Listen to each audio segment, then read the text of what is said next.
It's my last 21 Next ever. I'm Jasmine Brooks on my last night here at CBS 21 after 8 years.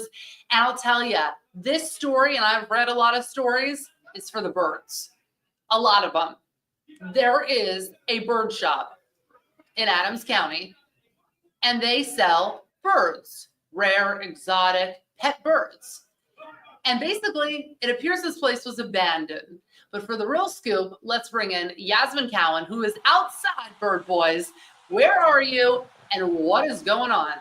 Well, Jasmine, I'm literally standing along 23 South Main Street here in Redline, and this is the Bird Boy shop. And from the looks of it, I mean, we can try and open the door here.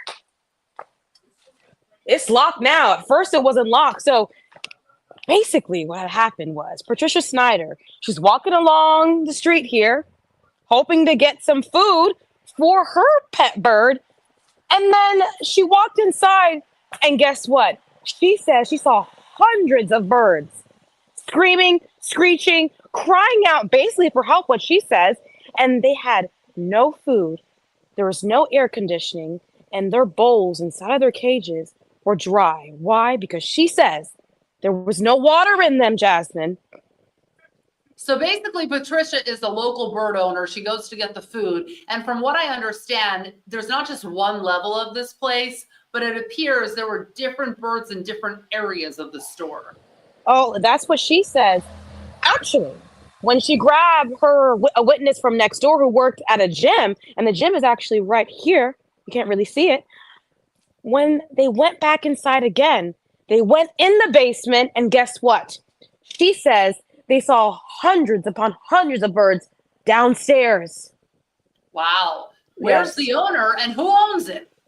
Well, I mean, Patricia says, the owner was nowhere to be found. The entire store was vacant. No one was there. And CBS 21, they actually got a hold of the attorney. And it turns out the attorney says the woman who used to run the store with her ex-husband, he also ran it with his brother. And it turns out during this divorce, she said, well, I don't want to take care of the store anymore. So she was surprised that this was taking place because her attorney told us that she was in Vietnam.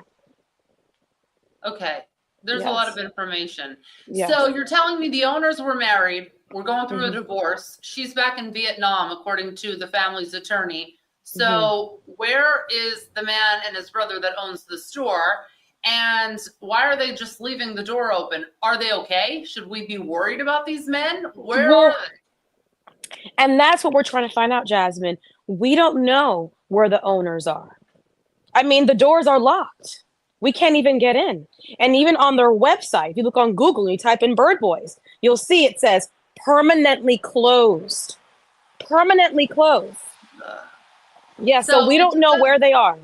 It's good that Patricia did document what she says she saw. So she saw all these cages that look like they're pretty unkept here. And so birds were just left at the time with no food. Then she allegedly gave them food and water. Is that right? Well, she says that she gave them food, she gave them water because there was a water fountain inside. She says where she was able to give them water and there was food laying around. So she was able to nourish them from what she told me. Yikes. This is like okay. Where are the birds now? And what's the next step in this story? Well, that's what people want to know. I know. Birds in one cage. It's a lot. Well, Patricia says, well, the birds are still here.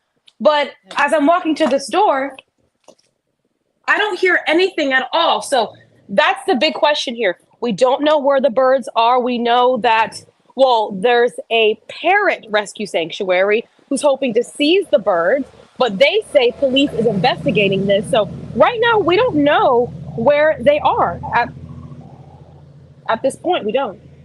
One thing that was really interesting about the story, as we were talking earlier, is that the cost of these birds, like this could be essentially a really profitable business. So you have birds that are maybe $100 and then some that are thousands of dollars. Oh, yes. According to their website, They range from at least $100 up to $25,000. And look right here, they even have a cockatiel. Cockatiel. I don't know if you can see it. It says that $175. Oh yeah, right there. $175, Jasmine. 175. Okay. That's a lot of money. So on the site's terms and conditions page, it says all birds are healthy and very lively, and the business is proud of its healthy breeding and affordable prices. Wow. All right. So you're trying to figure out here if the birds are inside, where they're going to go, and who's going to be held accountable. Yes, these are all questions we are still working to find out right now, Jasmine. Wow. Okay. And when did the lady, Patricia, go and stumble upon something she never imagined? When did this happen? Well, she says this all happened on Tuesday. And as you know, on Tuesday, it was 100 degrees. Hot. It was hot, hot, hot, hot, hot.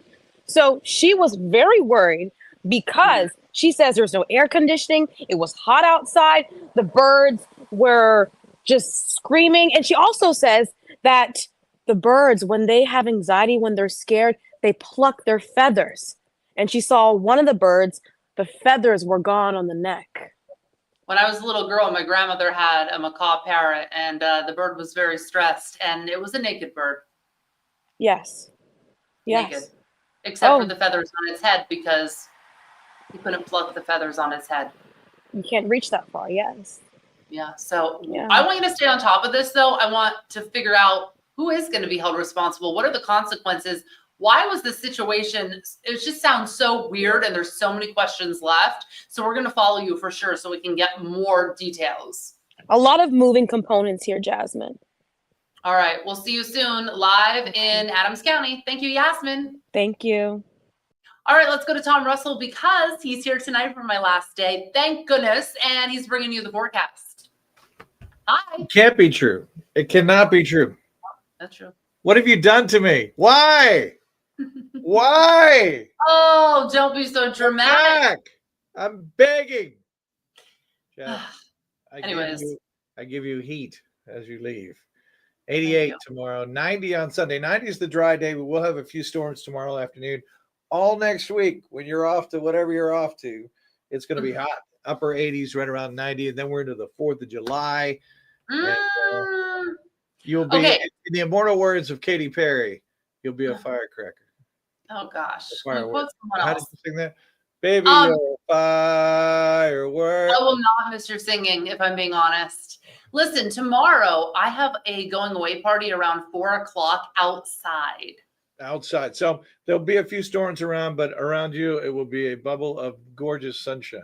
Okay. Well, Everywhere I'm you just look. making that up. All right. Well, yep. Good stuff. We'll see you live at 10:00. It's 9:46. No! We better get out to the studio. No! One last time. Why? Goodbye.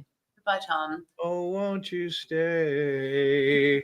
Well, thank you guys so much for watching. This has been a fun episode of 21 Next. I'm Jasmine Brooks, signing off here at CBS 21. Subscribe to the channel, give us a like, and do all the things. Thanks for watching. A little bit more. I'm leaving. I'm leaving. Bye. See you.